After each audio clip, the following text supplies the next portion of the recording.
seorang ilmuwan jenius tanpa sengaja lockout dari kehidupannya, dan terlahir kembali pada zaman Joseon, yang mana hal itu mundur ratusan tahun melintasi ruang dan waktu. Beruntung, ia terlahir sebagai seorang putra mahkota dinasti Joseon, sebuah kerajaan terkenal di sejarah Korea. Di sana ia membajak tatanan kehidupan dengan menggunakan ilmu pengetahuan dari masa depan untuk mereformasi negaranya. Saat negara lain menggunakan lampu minyak, negaranya menggunakan lampu listrik. Saat negara lain menggunakan kereta kuda untuk transportasi, negaranya menggunakan kereta api. Saat negara lain menggunakan pedang dan panah untuk berperang, negaranya menggunakan senapan mesin untuk mendominasi medan perang. Begitulah ringkasan cerita yang berjudul Black Corporation Joseon. Cerita dimulai dengan memperlihatkan gambaran tentang masa lalu Jin Ho sang MC. Sejak kecil ia menunjukkan kecerdasan yang luar biasa. Jin Ho bisa menyelesaikan permainan Rubik saat umur 5 tahun. Tentu saja hal itu membuat guru dan orang tuanya takjub. Harapan orang tuanya melambung tinggi saat mengetahui hasil tes IQ-nya menunjukkan bahwa Jin Ho adalah anak jenius. Namun, kebahagiaan itu tak berlangsung lama, karena kejeniusan Jin Ho bukanlah di bidang akademik. Seandainya Jin Ho dilahirkan lebih awal, ia akan menjadi penemu yang akan menorehkan namanya dengan tinta emas ke dalam sejarah peradaban manusia. Kenyataan berkata lain, dalam bidang akademik kemampuan Jin Ho benar-benar di bawah rata-rata. Itu membuat kedua orang tuanya benar-benar frustasi. Mereka menyayangkan Jin Ho yang memiliki IQ dalam kategori jenius tak mau menggunakannya untuk belajar. Kim Jin Yo, MC kita, adalah seorang penemu jenius. Ia dapat membuat apapun dengan tangannya. Saat ia masih duduk di bangku SMA, ia menciptakan model mesin uap. Saat di bangku kuliah, ia menciptakan pesawat bertenaga manusia yang tak membutuhkan bahan bakar, hingga suatu saat gempa terjadi, dan sang MC menjatuhkan bahan peledak sehingga ia mendapatkan tiket reinkarnasi ke masa lalu. Jin Ho terbangun di tubuh bayi yang baru lahir. Dia segera menyadari keluarganya di kehidupan ini sama sekali tidak biasa. Mereka adalah keluarga kelas atas. Pada awalnya dia pikir orang tuanya hanya bangsawan biasa, tapi ternyata mereka tidak hanya kaya, tetapi juga berkuasa. Ayahnya adalah putra mahkota, penguasa keempat dari dinasti Joseon dalam sejarah Korea. Karakter utama kita lahir dengan sendok perak di mulutnya. Waktu berlalu begitu cepat, dan dalam sekejap mata, Jin Ho berusia 4 tahun. Raja pada saat ini memutuskan untuk menyerahkan tahta kepada putra mahkota. Dengan begitu, ayahnya menjadi seorang raja baru. Jin Ho secara otomatis menjadi putra mahkota. Seperti anak-anak dari keluarga kerajaan lainnya, Jin Ho harus memulai pendidikannya sejak usia sangat muda, tetapi secara mental berusia lebih dari 30 tahun. Dia merasa sangat kesal harus menghadiri kelas dasar, seperti anak kecil. Agar tak perlu belajar, Jin Ho membuat rencana untuk menggunakan ayahnya demi keuntungannya. Dalam sejarah, Raja Sejong Agung dikenal sebagai penguasa yang bijaksana. Raja Sejong sangat menghargai ilmu pengetahuan dan secara aktif mengembangkan bakat rakyatnya. Rencana Jin Ho adalah untuk mengumpulkan pengrajin berbakat, mengajarkan mereka keterampilan dan pengetahuan masa depan yang penting, sehingga ia akan mendapatkan kepercayaan dan rasa hormat dari ayahnya. Ia bermimpi akan menjalani kehidupan mewah dan menuai hasilnya tanpa bekerja. Tetapi di awalnya ia perlu terlihat tekun dan belajar untuk mendapatkan kepercayaan orang lain dan memanipulasi mereka dengan mudah. Langkah pertama dalam rencananya adalah untuk memenangkan orang-orang yang bertanggung jawab untuk menjadi gurunya. Karena ketika dia mencapai usia dewasa, mereka akan memegang posisi penting di pengadilan. Yang lebih penting lagi, dia perlu melatih orang-orang ini untuk menjadi pelayan setianya di masa depan. Keesokan harinya ketika sedang dalam perjalanan ke ruang kerjanya, Jin Ho tiba-tiba mencium bau sesuatu yang busuk. Dia melihat sekeliling bertanya-tanya, apa yang menjadi sumber bau sangat busuk ini?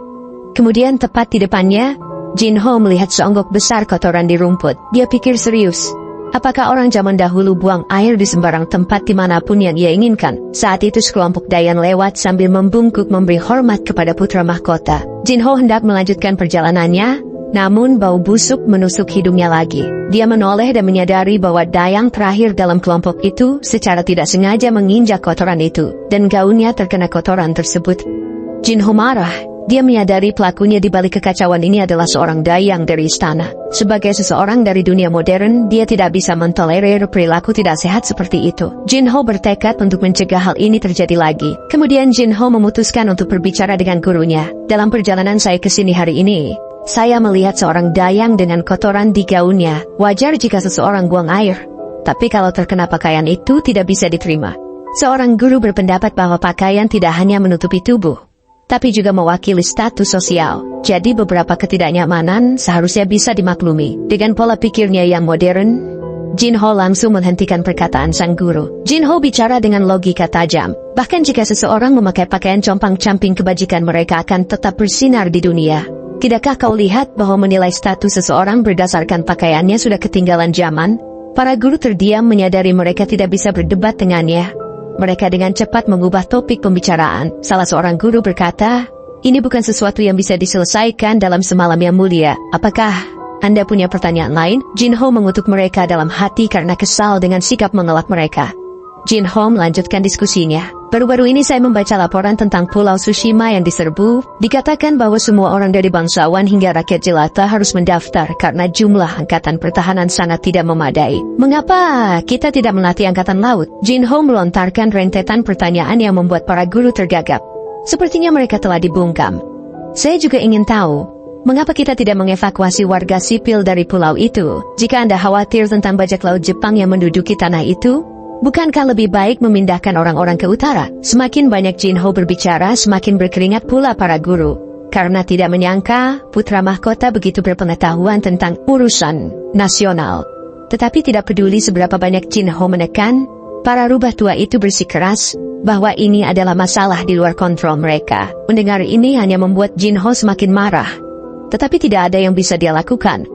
Setelah kejadian itu, para cendekiawan tua mulai berkumpul untuk berbicara secara rahasia. Mereka kagum pada betapa cerdasnya putra mahkota.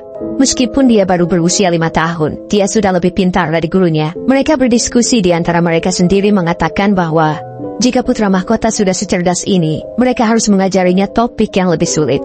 Begitu dia naik tahta, dia pasti akan menjadi kaisar yang bijaksana dan cemerlang. Sementara itu Jin Ho di istana tidak tahu bahwa dia baru saja membuat hidupnya lebih sulit bagi dirinya sendiri. Padahal Jin Ho benci belajar. Dan sekarang mereka akan membuatnya belajar lebih banyak lagi. Jin Ho masih marah pada para cendekiawan tua karena kesombongan mereka. Menurut sejarah, pemilik asli tubuh ini akan mati muda karena terlalu banyak bekerja. Jin Ho telah berencana untuk mulai bergerak ketika dia berusia 10 tahun. Tapi mengingat situasi saat ini, dia menyadari dia perlu bertindak lebih cepat. 3 tahun berlalu dalam sekejap mata dan sekarang Jin Ho berusia 7 tahun secara resmi dinobatkan sebagai putra mahkota di depan seluruh anggota pengadilan. Ritual kuno terlalu rumit dan membosankan, membuat dia merasa sangat lelah. Tetapi setelah bertahun-tahun menjalani studi yang melelahkan, dia akhirnya mengamankan posisi putra mahkota yang sah. Sekarang dia diizinkan untuk berpartisipasi dalam sidang pengadilan bersama dengan ayahnya dan para menteri, di mana dia bisa menyampaikan beberapa rencana untuk mengembangkan negara, memperkuat kekayaan dan kekuasaannya. Namun masalah terbesarnya adalah kerajaan tidak memiliki cukup dana untuk beroperasi. Dan meskipun dia telah dinobatkan sebagai putra mahkota, dia masih seorang anak berusia 7 tahun tanpa kekuatan nyata. Tidak ada yang akan mendengarkannya. Dia tidak bisa hanya duduk diam. Dia perlu memulai dari hal kecil. Jin Ho menulis di selembar kertas dan tak sengaja ia corengkan tinta kemana-mana. Menyebalkan sekali.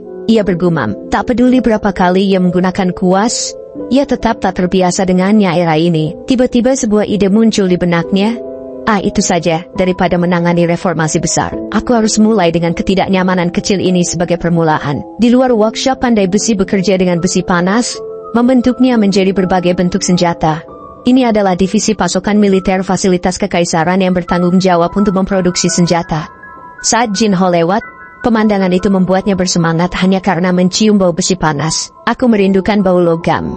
Dia berencana akan datang ke sini lebih sering untuk mengenal orang-orang. Seorang pejabat pengawas mendekatinya, membungkuk dalam untuk menyambut putra mahkota. Jin Ho tersenyum dan membalas, "Senang bertemu denganmu dan terima kasih atas kerja kerasmu. Berkat kerja kerasmu pertahanan Joseon semakin kuat setiap harinya." Pria ini bernama Lee Chang-ho, pengawas divisi pasukan militer, merasa rendah hati dengan pujian pangeran. Dia menjawab, "Itu adalah kehormatan bagi saya yang mulia." Jin Ho berdeham dan berbicara langsung ke intinya. "Aku di sini untuk mencari sesuatu. Siapa pengrajin terbaik dalam menangani logam dan emas di sini?" Dia merenung sejenak sebelum menjawab, "Ada seseorang yang mungkin bisa membantu." Lee Chang-ho segera memanggil pandai besi yang dimaksud. Begitu pria itu melihat putra mahkota, dia berlutut dan membungkuk dalam-dalam sambil berkata, "Pelayan rendahan ini memberi hormat kepada yang mulia putra mahkota." Jin Ho menjawab dengan rendah hati, Oh, jangan katakan itu. Bagaimana mungkin seseorang yang bekerja di divisi pasukan militer yang bertanggung jawab untuk memperkuat pertahanan Joseon dianggap rendahan? Pandai besi itu dengan cepat menjawab, Yang Mulia benar. Kebaikan Anda sungguh tak terbatas. Lalu Jin Ho mengeluarkan sebuah gulungan dan berkata, kemarilah lebih dekat. Aku punya sesuatu yang ingin kutanyakan padamu. Ia meletakkan cetak biru itu di atas meja dan bertanya, bisakah kau membuat ini? Pandai besi itu melihat sketsa-sketsa itu dengan bingung dan bertanya, apa ini? Jin Ho meletakkan gulungannya dan menjelaskan itu adalah pengganti kuas. Wajah pandai besi menunjukkan keheranan yang tampak jelas. Itu terlihat seperti sesuatu yang dapat menampung tinta di dalam dan melepaskannya saat menulis. Tetapi bagian terpenting tampaknya mengendalikan jumlah tinta yang mengalir keluar dengan setiap tekanan. Jin Ho sangat senang melihat pandai besi itu telah memahami idenya dengan tepat. Selain itu, perlu ada manik bulat di ujungnya untuk mencegah terlalu banyak tinta yang meresap ke kertas. Terlebih lagi, dapatkah Anda membuat celah tempat tinta mengalir keluar sesempit mungkin? Pandai besi menjawab dengan jujur, jika saya berusaha sebaik mungkin. Saya pikir saya bisa membuatnya sekitar 5 MOU. Jin Ho mulai menghitung di kepalanya. 5 MOU adalah sekitar 3 cm. Jadi 1/10 dari itu sekitar 0,15 mm. Jin Ho tampak kaget karena pandai besi itu bisa melakukannya hanya dengan tangan. Jin Ho berkata, namun Anda harus membuat banyak pena ini dan harus diselesaikan secepat mungkin. Tidak dalam waktu 1 bulan. Karena ujung pena akan bersentuhan dengan air. Jadi kita harus menggunakan emas dan perak untuk mencegah karat pada pena tersebut. Ini akan dibuat dengan memukul pelat tipis. Jadi jika kita buat cetakan dengan benar, kita bisa menghasilkan 20 buah sehari. Si pandai besi menunjuk ke gambar dan berkata, masalah utamanya adalah celah ini. Jin Ho terus mendiskusikan detailnya dengan si pandai besi. Saat menulis celahnya, harus setipis helaian rambut. Jin Ho bergumam dalam hati, kira-kira seukuran ujung pensil mekanik, mungkin 0,5 mm sudah cukup. Setelah beberapa perhitungan, pandai besi memutuskan untuk menggunakan ukuran tertentu. Jin Ho dengan serius bertanya, berapa lama pengerjaannya? Pandai besi menjawab, jika kau memberiku 2 hari. Jin Ho dengan cepat menjawab, aku akan memberimu 3 hari. Dan bawakan aku hasil akhir terbaikmu. Pandai besi itu dengan senang hati menerima pesanan putra mahkota. 3 hari kemudian pandai besi itu memberikan hasil.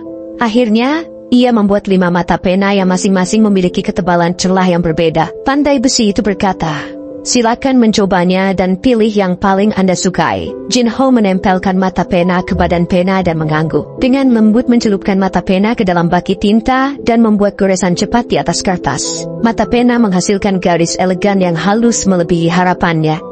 Jin Ho tersenyum bahagia. Sementara kedua pengrajin berdiri dengan kagum. Aku sangat menyukainya. Kamu melakukan pekerjaan yang luar biasa. Jin Ho memujinya. Itu semua berkat bimbingan Anda yang mulia. Pandai besi menjawab dengan rendah hati. Setelah menguji semua mata pena yang diberikan, Jin Ho memilih salah satunya dan memesan 100 lagi pena dengan ukuran yang telah ia pilih. Jin Ho menambahkan pesanannya agar mereka membuat 10 pena spesial dengan mengukir bunga Mei Hua di badan pena emas tersebut. Tanpa ragu-ragu, pandai besi mengiyakan permintaan Jin Ho. Setelah menyelesaikan diskusi mereka, Jin Ho cepat meninggalkan para pandai besi. Le Chang Ho berkata, Yang Mulia benar-benar dewasa untuk usianya. Gong setuju dan berkata, aku dengar dia baru berusia 8 tahun ini. Tapi cara dia berbicara dan bertindak seperti Li Chang Ho yang berusia 30 tahun. Le Chang Ho berbalik sambil berkata, lihat dirimu. Kamu mendapatkan sesuatu yang hebat. Terlihat selembar kertas yang bertuliskan pengrajin terhebat Joseon, ditandai tapak tangan putra mahkota Yi Hyang. Dari sini kita ketahui bahwa nama Jin Ho di kehidupan kali ini adalah Yi Yong. Gong sangat menghargai hadiah itu. Bahkan ia berencana mencari tukang kayu untuk membuat bingkai terbaik. Untuk ini sertifikat yang diberikan putra mahkota Hyang. Gong akan menyimpannya sebagai harta pusaka keluarga. Akhirnya mata pena yang diminta oleh putra mahkota Yi Hyang diselesaikan dengan desain bunga Mei Hua yang rumit terukir di atasnya. Pena bergerak dengan anggun di atas kertas menghasilkan garis-garis yang sangat halus. Ketika Raja Sejong mencobanya, ia benar-benar kagum dengan pena ciptaan putra mahkota Yi Hyang. Tahun ketiga pemerintahan, Raja Sejong putra mahkota memperkenalkan pena emas kepada Raja. Setelah mengujinya, Raja Sejong tidak bisa berhenti memujinya. Pergelangan tangan dan lengan terasa sangat nyaman saat menulis. Dengan pena ini, tulisan terlihat lebih indah.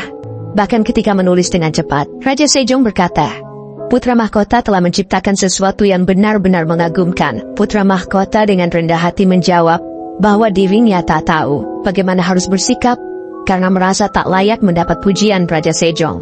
Raja Sejong kemudian memerintahkan para sejarawan harus mencatat apa yang telah dilakukan putra mahkota hari ini. Sejarawan membungkuk dan mengiyakan perintah sang raja. Raja Sejong berulang kali menatap dengan kagum pena itu. Kemudian dia melihat sesuatu yang istimewa. Apakah ini bunga meihua? Dia bertanya. Putra mahkota dengan cepat menjawab, yaitu adalah bunga meihua yang diukir di mata pena. Karena itu adalah simbol keluarga kerajaan. Semakin putra mahkota menjelaskan, semakin bangga Raja Sejong. Merasa hal ini sangat hebat, tapi bagaimana putra mahkota bisa mendapatkan ide ini? Seperti yang diharapkan, sang raja bertanya tentang alasan mengapa putra mahkota menciptakan alat ini. Putra mahkota berhenti sejenak berpikir dalam hati. Suatu hari ketika ayah sedang mencelupkan kuasnya ke dalam tinta, aku melihat sesuatu yang tidak biasa. Sang kaisar mengangkat alisnya. Tidak biasa, putra mahkota melanjutkan. Aku melihat tinta diserap oleh bulu kuas. Biasanya air mengalir ke bawah, tetapi yang kulihat adalah sebaliknya. Bagaimana mungkin aku tidak menganggapnya menarik? Kemudian saya mulai membuat pena ini. Kaisar terkesan dengan kecerdasan putra mahkota. Banyak orang telah menggunakan kuas, tetapi tidak ada yang berpikir sepertimu. Bukankah ini contoh sempurna dari pembelajaran melalui pengamatan? Ucap Raja Sejong. Terima kasih atas kata-kata baik Anda, Ayah. Saya punya permintaan. Ucap putra mahkota. Katakanlah, balas Raja Sejong. Kasim, bawa itu. Perintah putra mahkota kepada seorang Kasim yang kemudian datang membawa sebuah kotak misterius. Putra mahkota Yi yang menoleh ke ayahnya dan berkata, tolong berikan pena emas ini kepada para sejarawan dan menteri istana. Raja penasaran dan bertanya, semua pena ini? Putra mahkota mengusulkan agar para menteri dan pejabat yang perlu menulis dengan cepat menggunakannya, dan para sejarawan yang mencatat segala sesuatu tanpa istirahat memiliki pekerjaan yang sangat melelahkan. Saya pikir mereka mungkin mendapat manfaat dari sesuatu yang akan sedikit membantu mereka. Semua orang membelalakan mata karena terkejut. Tidak ada yang pernah berpikir untuk berempati dengan pekerjaan para sejarawan. Raja meminta pendapat semua orang. Saya percaya gagasan putra mahkota sangat bagus. Bagaimana menurut kalian semua? Apakah para menteri setuju dengan gagasan putra mahkota? Kami percaya putra mahkota benar. Untuk seseorang yang masih sangat muda dan sudah memikirkan kesejahteraan para pejabatnya, sungguh hal yang indah untuk dilihat. Akhirnya, Raja memberikan izinnya untuk membagikan pena emas kepada para sejarawan dan pejabat istana. Sepanjang sesi persidangan, Raja Sejong tersenyum bahagia, dan para menteri pun turut merasakan kegembiraannya. Yang mulia, putra mahkota benar-benar memiliki pemikiran yang mendalam, ujar mereka. Putra mahkota tersenyum puas. Tidak lama setelah pena emas yang putra mahkota ciptakan memicu tren baru di Joseon. Di tahun ketiga pemerintahan Raja Sejong, sang putra mahkota memperkenalkan pena emas kepada raja. Reaksi istana sangat luar biasa. Pejabat dan menteri jatuh cinta dengan penemuan ini. Semua orang terus membicarakannya. Pernahkah kau mencoba pena emas yang diciptakan oleh putra mahkota? Saya sudah mencobanya. Pena ini benar-benar luar biasa. Salah satu alasan mengapa pena ini menjadi sangat populer adalah karena pena ini membuat penulisan dokumen resmi menjadi lebih mudah. Selain itu, Hyang menciptakan alas bantalan tulis portabel untuk para jenderal ketika perlu mengeluarkan perintah mendesak. Alas bantalan tulis ini akan memungkinkan untuk menulis dengan nyaman di mana saja. Ini adalah pendamping yang sempurna untuk pena berujung emas. Raja Sejong sangat senang. Ia memerintahkan produksi massal kedua item tersebut dan mendistribusikannya ke para jenderal bersama dengan pena berujung emas yang diciptakan Hyang. Maka dari itu, pena emas membawa perubahan signifikan bagi kerajaan. Di ibu kota, para pedagang sibuk dengan bisnis mereka. Berapa harganya pena ini? 7 kg beras.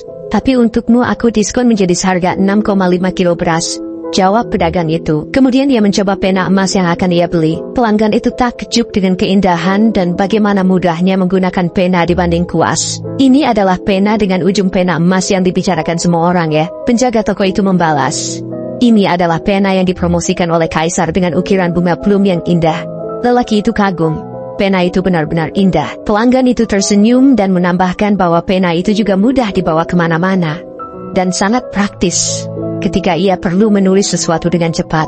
Sekarang saya perlu membawa semua kertas yang saya beli hari ini kembali ke rumah. Kemudian itu dia melambaikan tangan dan berjalan pergi, dan pemilik toko membungkuk seraya berpesan agar hati-hati. Saat pelanggan itu menghilang dari pandangan, pemilik toko masih memikirkan pena berujung emas dan merasa mencium bau keuntungan di udara beberapa hari kemudian. Selama sesi pengadilan seorang menteri melapor kepada raja, baru-baru ini ada insiden tidak menyenangkan di pasar. Sebuah insiden tidak menyenangkan. Beritahu aku, perintah Raja Sejong. Ada rumor bahwa pena emas palsu dijual di mana-mana. Menteri menjelaskan bagaimana mereka berani memalsukan barang berharga seperti itu, terutama yang memiliki simbol kerajaan. Ini adalah kejahatan berat dan harus ditangani dengan serius. Para pejabat semua setuju dan serempak mendesak raja untuk menghukum mereka dengan hukuman berat. Kaisar berpendapat bahwa opini putra mahkota penting dalam hal ini. Mengingat dialah pencipta pena emas ini, Kasim segera memanggil putra mahkota. Beberapa saat kemudian Hyang tiba. "Ayah, Anda memanggilku?" Kaisar berbicara langsung ke intinya. Para menteri telah mengatakan bahwa mereka yang mencoba membuat keuntungan dengan pena emas palsu harus dihukum berat. "Aku ingin mendengar pendapatmu, anakku." Ambil mengerutkan kening dan berpikir mata semua orang tertuju padanya. Menunggu respon pangeran muda dan mengagumi betapa bijaksananya dia. Beberapa menit kemudian Hyang berbicara. "Ayah, bolehkah saya menangani masalah ini?" 1 bulan berlalu dan putra mahkota mulai bergerak. Hyang berjalan ke Kementerian Pendapatan. Semua orang yang hadir segera berlutut dan membungkuk dan menyapa dengan hormat. Hyang berbicara dengan tenang. "Baiklah. Tahukah kau mengapa aku memanggilmu ke sini?" Dia mengangkat pena. Salah satu pejabat melihat pena itu menjadi pucat pasi dan tidak ada yang berani mengangkat kepala. Salah satu perwakilan serikat pedagang berkata, "Tidak ada dari kami yang berani melakukan hal kotor seperti itu. Serikat kami tak akan berani melakukan pengkhianatan seperti itu." Dengan gemetar perwakilan serikat yang lain menimpali. Hyang melirik mereka dan berkata, "Aku tidak datang ke sini untuk menuduhmu." "Bangun!" Keringat menetes di wajah mereka. Tubuhnya gemetar hebat, tak berani untuk bangun dari sujudnya. Dengan nada mengintimidasi Hyang berbicara lagi, "Jangan membuatku mengulanginya lagi. Apa yang sedang kau lakukan? Bangun sekarang." Saat para perwakilan serikat dagang mendapatkan kembali ketenangan mereka, Hyang duduk di kursi untuk berbicara dengan penuh wibawa. "Aku akan langsung ke intinya. Aku bermaksud untuk memberikan izin produksi pena berujung emas dan pena biasa kepada salah satu serikat Anda. Namun mereka yang memproduksi pena berujung emas akan dikenakan pajak 20% dari keuntungan yang diperoleh dari penjualannya kepada pemerintah. Selain itu, keuntungan dari harga pasar pena tidak boleh lebih dari 60% dari biaya produksi." Seorang pejabat ragu-ragu berbicara. "Yang mulia, saya mohon maaf mengatakan ini." Dia menjelaskan dengan hati-hati bahwa margin keuntungan 60% kedengarannya banyak. Tetapi jika Anda memperhitungkan upah penjual dan pembuat, kita hanya mendapat keuntungan 30%, dan jika pengadilan mengambil 20%, hanya akan tersisa 10% saat ini. Hyang membanting tangannya di atas meja. Wajahnya menjadi gelap. "Apakah kamu mencoba berbohong di hadapanku?" Pejabat itu langsung terdiam. Hyang menunjuknya dan berteriak, "Aku yakin tadi aku bilang 20% dari keuntungan. Bukankah 20 dari 30% hanya sekitar 6%? Bawa orang bodoh yang dibutakan uang dan penipu ini keluar dari pandanganku dan cabut hak dagang serikatnya." Pria itu terperangah kaget. Dengan terbata-bata ia berkata, "Yang mulia." 2 prajurit dengan cepat menyeretnya keluar, mengabaikan permohonan belas kasihannya. "Tolong yang mulia, saya mohon." Seorang pejabat melirik berakhir dalam ketakutan. Dan sekarang ruangan itu dipenuhi dengan keheningan yang mengintimidasi. Tidak ada seorang pun yang berani mengatakan sepatah kata. Hyang kemudian berbicara, "Baik yang mulia raja, dan saya percaya bahwa para pedagang dan rakyat jelata Joseon sangat penting. Tidak seorang pun dapat melakukan semuanya sendiri. Semua orang butuh bantuan dalam hidupnya." Tiba-tiba Hyang meninggikan suaranya. "Tapi jika ada di antara kalian yang berani berbohong seperti yang dia lakukan, kalian para pedagang akan dianggap tidak berharga. Ingatlah dengan baik hal ini, bahwa semua orang membungkuk dalam-dalam dan menjawab dengan serempak, "Kami akan mengingat dengan baik yang mulia putra mahkota." Setelah ucapan putra mahkota, sesi diskusi penawaran pena emas diputuskan, tanpa ada seseorang yang berniat buruk. Hyang memanggil Kasim Jo untuk berbicara secara pribadi. Senyum simpul mengembang di sudut mulutnya. "Kau telah melakukannya dengan sangat baik, Kasim Jo," ucap Hyang. "Aku tidak berani yang mulia." "Tapi kenapa Anda melakukan hal ini?" Kasim Jo bertanya. "Yang mulia." Hyang menghela napas. "Kamu tahu saya masih terlalu muda. Saya tidak punya pilihan lain." Kasim Jo mengangguk mengerti. "Memang benar. Baiklah yang mulia.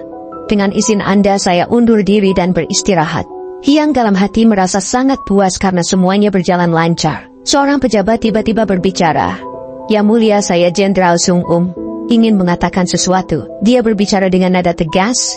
Kita tidak bisa melanjutkan rencana putra mahkota. Dengan tegas pria itu berbicara kepada Yang Mulia Raja. Ini pertama kalinya Hyang menghadapi intrik politik seperti itu setelah bereinkarnasi. Selama ini Hyang selalu mendapat pujian dan sanjungan tanpa henti, terutama setelah keberhasilannya menciptakan pena emas.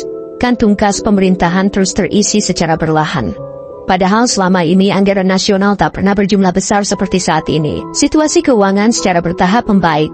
Berkat itu Raja Sejong dan para menteri mulai memperhatikan dampak positif perdagangan. Sang Raja melimpahkan pujian pada Hyang. Putra mahkota benar-benar telah melakukan sesuatu yang luar biasa. Namun mereka yang kurang menyukai putra mahkota mulai berkumpul secara rahasia. Beberapa konspirator berkumpul bersama mendiskusikan bagaimana pengadilan dapat berubah menjadi tempat usaha para pedagang dan berakhir menjadi kelas terendah dalam masyarakat. Mereka berpikir kaisar dan pejabat menunjukkan terlalu banyak kebaikan. Seorang menteri sambil mengelus jenggotnya berkata, akar dari semua ini berasal dari putra mahkota. Kita harus bertindak cepat untuk mengungkap ini kepada kaisar, atau hal-hal akan terus berjalan ke arah yang salah. Kelompok itu setuju. Tidak peduli seberapa cerdas putra mahkota, dia tetap masih anak-anak. Itu adalah kesalahan serius membiarkan anak-anak memutuskan hal-hal penting seperti itu. Tetapi sebelum mereka bisa mengeluh kepada kaisar, Raja Besar Taejong meninggal pada tanggal 10 Mei. Pada tahun keempat pemerintahan Raja Sejong, Taejong meninggal pada usia 56 tahun. Para konspirator harus menunda rencana mereka. Tampaknya kita harus menunggu kesempatan berikutnya. Salah satu dari mereka berkata, dan mereka semua setuju. Sementara itu Hyang sangat sibuk siang dan malam. Dia membenamkan dirinya dalam buku-buku yang didapatkan dari Cina. Dengan tangan di pinggul dan ekspresi percaya diri, dia berharap hal ini akan membantu mengatasi masalahnya dan menjadi sumber inspirasi. Dengan menjadikan buku-buku ini sebagai sumber inspirasi, tentunya tidak akan ada yang mencurigai ide-idenya ke depan. Wajah Hyang menjadi gelap. Ia berkata, aku perlu belajar bagaimana berbohong agar semua berjalan sesuai rencana. Selama presentasi formal ke pengadilan, Hyang menjelaskan dengan jelas dan logis. Itulah mengapa aku percaya akan jauh lebih mudah jika angka-angka India ini, sebagaimana orang barat menyebutnya angka Aram, digunakan dalam negara kita. Bagaimana pendapat menteri tentang usulan putra mahkota? Raja Sejong bertanya. Menteri Perpajakan Kim Jung angkat bicara. Setelah pertimbangan yang matang, saya percaya bahwa angka India memang sangat berguna untuk mewakili angka. Menteri Personalia Hyo Cho juga setuju. Saya setuju dengan penilaian itu, ungkapnya. Kaisar dengan cepat membuat sebuah keputusan dengan persetujuan dari kedua kementerian utama ini. Kalian semua diizinkan menggunakan angka India mulai bulan depan. Jika hasilnya bagus, kita akan menerapkannya secara nasional. Perintah Sang Raja. Para menteri serempak menjawab, kami mematuhi Yang Mulia. Saat petisi berikutnya dibacakan, Raja Sejong berkata, saya pikir putra mahkota harus mendengar ini. Putra mahkota dengan bingung menjawab, baik ayah. Raja mengusap pelipisnya karena cemas. Kemudian berkata, Kekaisaran Ming telah mengirim surat. Kaisar Yongle sangat senang dengan pena emas yang dikirimkan sebelumnya, dan telah memerintahkan kita untuk mengirim tambahan 100.000 sebagai upeti. Hyang tahu bahwa perbendaharaan kerajaan tidak dalam kondisi yang baik, dan dengan cepat dia mulai berpikir. Tiba-tiba sebuah ide datang kepadanya, dan dia mengusulkan kepada Raja Sejong, bagaimana jika pemerintah menjalankan bisnis sendiri? Menjalankan bisnis sendiri? Semua orang terkejut saat mendengar kata bisnis. Bagaimana itu bisa terjadi? Inspektur Jenderal memprotes usulan. Kemudian Kaisar menenangkan mereka agar putra mahkota dapat melanjutkan usulannya. Hyang mulai menjelaskan dengan hati-hati. Karena Kaisar Ming telah meminta lebih banyak pena, jelas bahwa mereka cukup populer di dinasti Ming. Dengan wilayahnya yang luas dan populasi yang besar, jumlah orang yang melek huruf di Ming pasti lebih banyak dari jumlah orang yang melek huruf di negara kita sendiri. Jika kita bekerja sama dengan serikat dagang untuk menangani produksi pulpen berujung emas, jumlah pulpen yang bisa kita jual akan jauh lebih banyak dari jumlah upeti yang diminta dinasti Ming. Kaisar dan para menteri serius berpikir. Mereka tenggelam dalam pikiran yang mendalam. Menteri Kim Jia menghitung dalam benaknya. Jika berdasarkan perhitungan kita, pasti dapat untung. Ia melanjutkan, kita juga dapat meminta agar pedagang menemani utusan diplomatik Kekaisaran Ming. Sebagai gantinya, para pedagang hanya perlu membayar biaya penginapan mereka. Kaisar dan menteri saling memahami dan tersenyum. Menteri Sungwu menggeram dan protes, tidak.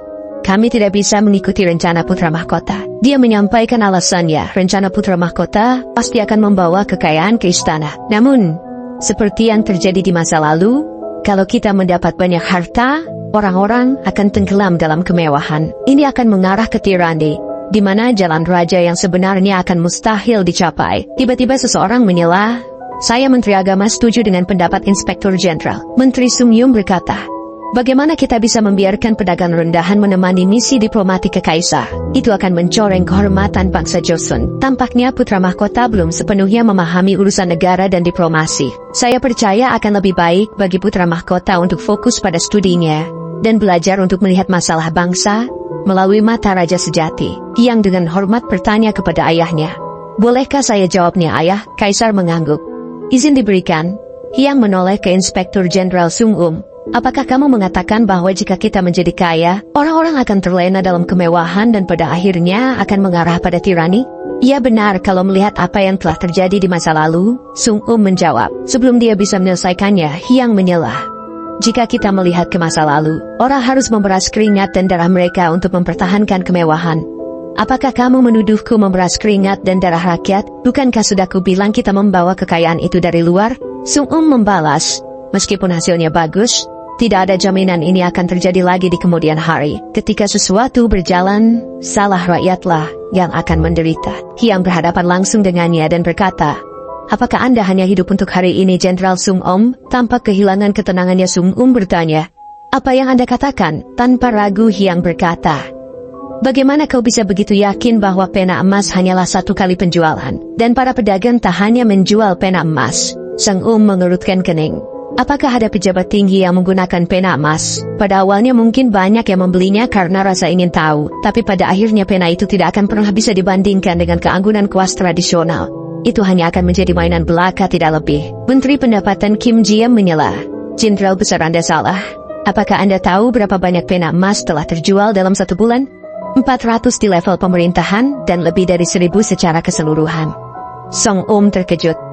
"Dalam satu bulan, bagaimana sesuatu yang remeh ini bisa terjual begitu banyak?" Hyang berkata, "Saya minta maaf, mungkin itu dianggap remeh karena dibuat oleh seorang anak kecil." Sung dengan cepat membungkuk dan berkata, "Mohon maafkan saya, putra mahkota, atas ketidaksopanan saya." Hyang meninggikan suaranya, "Oleh karena itu, demi kesejahteraan rakyat, hubungan kita dengan para pedagang sangatlah penting."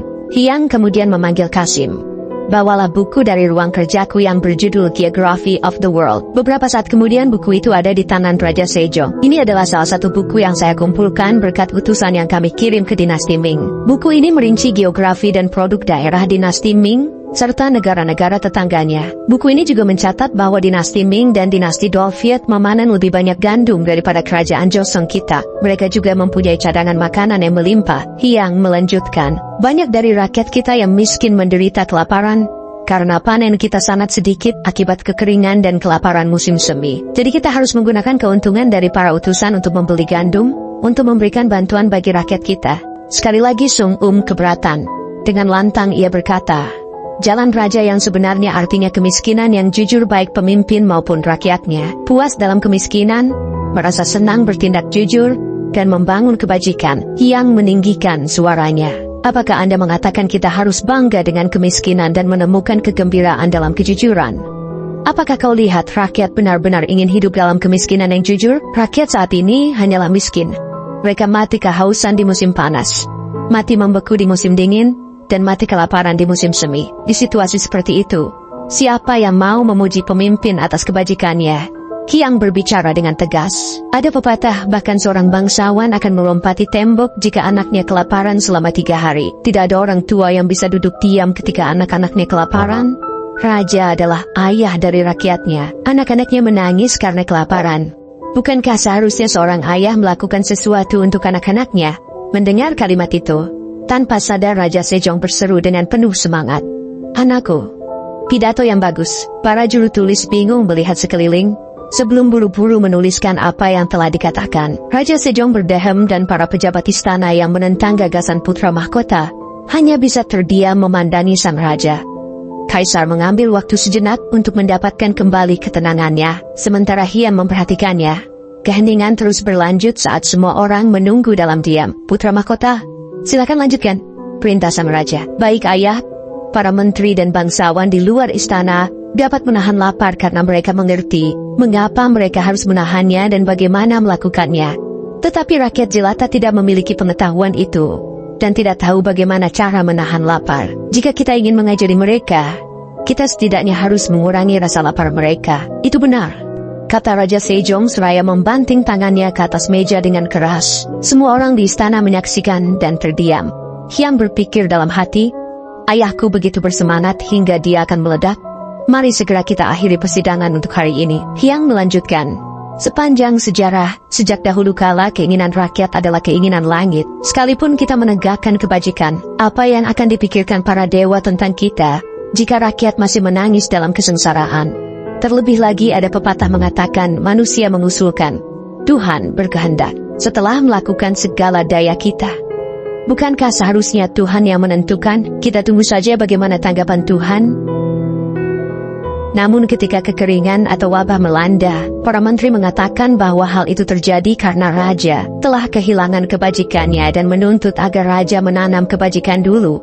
Bukankah itu pertentangan? Hyang kemudian berbicara. Aku tahu banyak dari kalian yang sudah menjadi pejabat, bahkan sebelum dinasti ini berdiri. Jadi kenapa kalian tidak menuduh Raja Taejong yang kehilangan kebajikannya ketika mendirikan dinasti ini saat beliau menjadi subjek kerajaan Goryeo? Atau kakekku Raja Taejong? Apakah dia tidak bajik karena mengangkat pedangnya melawan saudara-saudaranya? Atau apakah ayahku tidak berbudi luhur karena naik tahta alih-alih pamanku, anak lelaki tertua? Jenderal Sung berteriak, Yang mulia putra mahkota, bukan itu yang kami maksud. Yang mulia raja, kami tidak pernah memendam pikiran yang keji seperti itu. Kami mohon yang mulia, beri kami belas kasihan Anda. Semua orang di pengadilan bergema memohon ampun.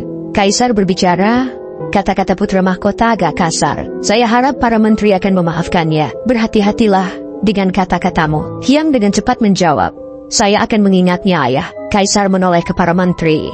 Dengarkan baik-baik, saya juga percaya bahwa kesejahteraan dari rakyat adalah yang terpenting. Terlebih lagi, penghormatan kepada Kekaisaran Ming akan dilanjutkan seperti yang direncanakan oleh putra mahkota.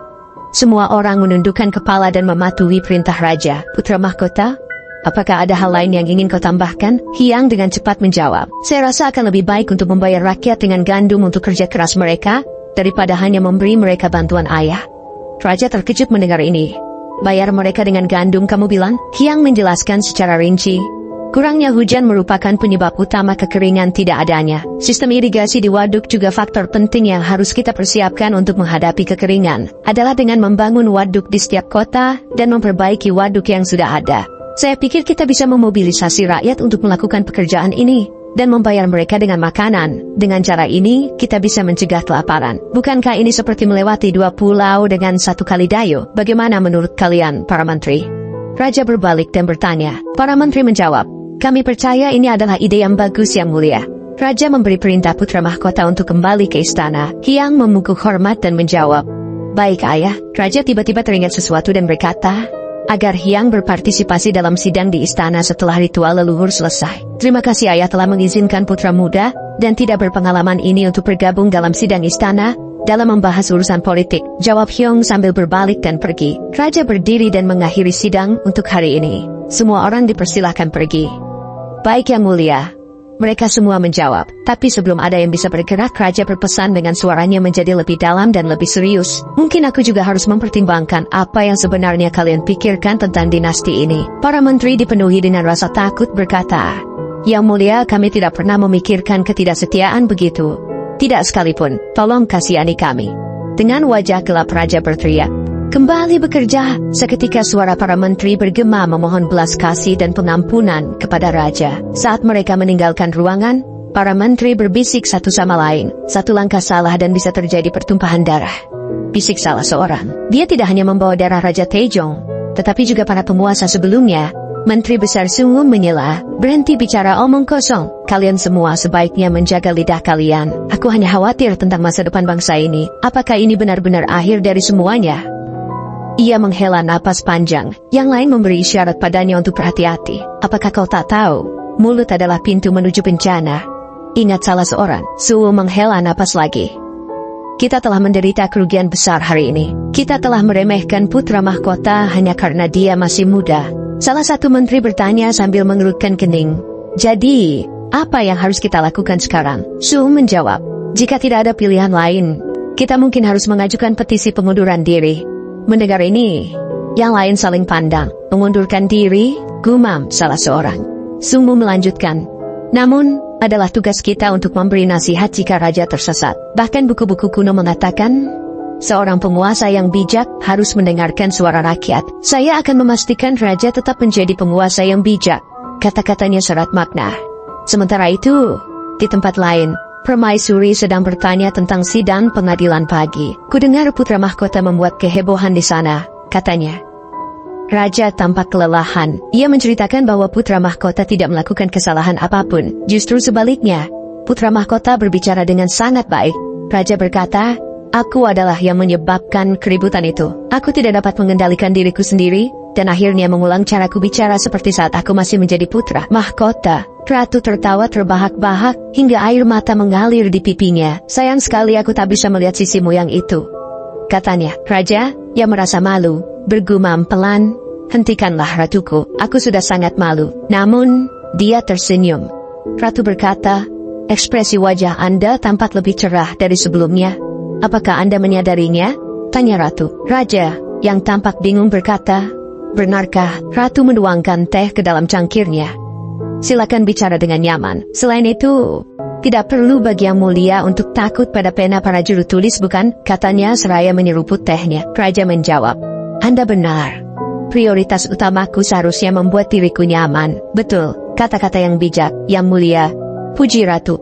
Raja melanjutkan, aku juga mengatakan kepada putra mahkota bahwa dia akan berpartisipasi dalam diskusi kenegaraan setelah ritual leluhur berakhir. Ratu tampak sedikit khawatir. Apakah tidak apa-apa? Putra mahkota masih cukup muda. Raja tersenyum kecil. Aku puas dengan cara dia bertindak pagi ini. Dan bagaimana dia menangani masalah pena itu. Aku pikir semuanya akan baik-baik saja. Semakin aku mengamatinya, semakin dia menyerupai pria berusia 40-an. Jawab Raja. Ratu tidak bisa menahan tawa. Belum lama ini, Yang Mulia khawatir kalau kecerdasan putra mahkota akan menyebabkan keretakan di antara kalian berdua. Tapi sekarang Yang Mulia tampak lebih tenang, katanya. Raja mengangguk tanpa ragu. Itu benar. Aku merasa tenang sekarang. Kembali ke istana, Raja memerintahkan Kasim dan para dayang untuk pergi. Begitu dia sendirian, dia menghela napas lega. Haruskah aku membiarkan mereka menunjukkan diri mereka, atau haruskah aku memaksa mereka keluar? Pikir Raja. Pikirannya kacau. Haruskah aku membiarkan semuanya berakhir dengan damai? Atau haruskah aku membiarkan darah tertumpah? Dia memeras otaknya. Banyak pejabat dari masa ayahku masih berada di istana. Aku perlu memiliki menteri yang setia, yang hanya mengikuti perintahku. Ketika perintah Raja Sejong dikeluarkan, Kementerian Perpajakan mulai memproduksi pena emas untuk dikirim sebagai upeti kepada Kaisar Yonggao. Namun, masalah serius muncul selama persiapan. Raja bertanya, apa yang kau katakan? Mereka tidak bisa memenuhi batas waktu produksi? Seorang pejabat pengadilan menjawab, maafkan saya Yang Mulia. Namun, Serikat Pedagang yang bertanggung jawab untuk memproduksi pena emas melaporkan bahwa mereka tidak dapat memenuhi kuota produksi tepat waktu. Seperti yang sudah diduganya, putra mahkota berkata, dengan kondisi bengkel saat ini, tidak mungkin untuk menghasilkan pena emas tepat waktu. Dia kemudian berkata, Ayah, saya ingin mengkonfirmasi sesuatu. Bolehkah saya memanggil perwakilan dari Serikat Pedagang itu? Sung langsung menolak. Ini tidak dapat diizinkan. Bagaimana mungkin kita bisa memanggil pedagang rendahan datang di tempat di mana kita memutuskan urusan penting bangsa ini? Namun, Raja dengan tenang menjawab, Inspektur Jenderal, apa kau berkata begitu karena kau tahu jawabannya? Sung tergagap. Yang Mulia, aku? Raja melanjutkan, aku mengerti kesetiaanmu. Tetapi kenapa kau tidak mencoba menyarankan solusi alternatif daripada menolak semuanya secara membabi buta? Song menundukkan kepalanya. Aku mohon maaf Yang Mulia.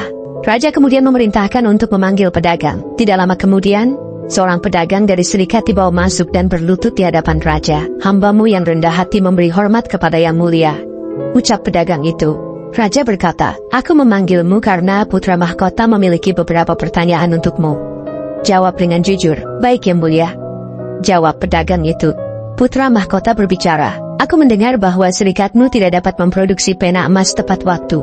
Kenapa begitu? Pedagang itu menjelaskan, pena emas adalah karya seni yang rumit. Kami harus bekerja dengan sangat hati-hati untuk membuat setiap pena.